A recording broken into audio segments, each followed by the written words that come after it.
the deeper questions, I think that there's a feeling of displacement.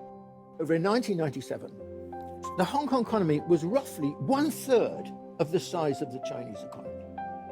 Today, it is less than 3% of the size of the Chinese economy. In other words, there's been an extraordinary shift in the center of gravity away from Hong Kong towards China. And it is stark, actually, for Hong Kong, because perhaps the best exemplar of this transformation in China is just over the border in Shenzhen, which in 1978 was just a fishing village.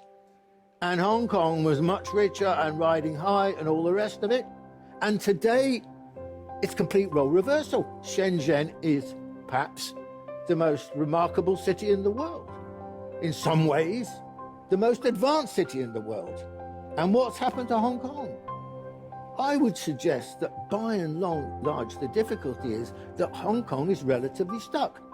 It did have a role, but it feels in many senses as if it's lost that role.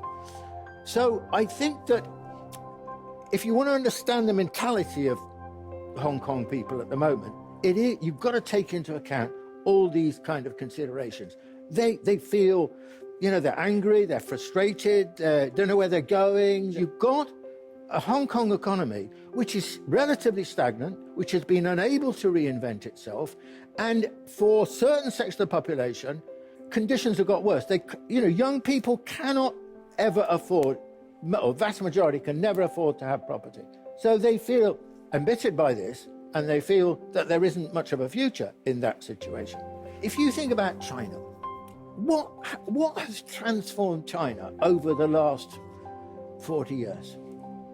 Reform and opening up. That is the reason that China's been transformed. A remarkable vision, starting with Deng Xiaoping, with a constantly rolling process. One of the wonderful things I think about reform and opening up is there's no end point. It keeps developing.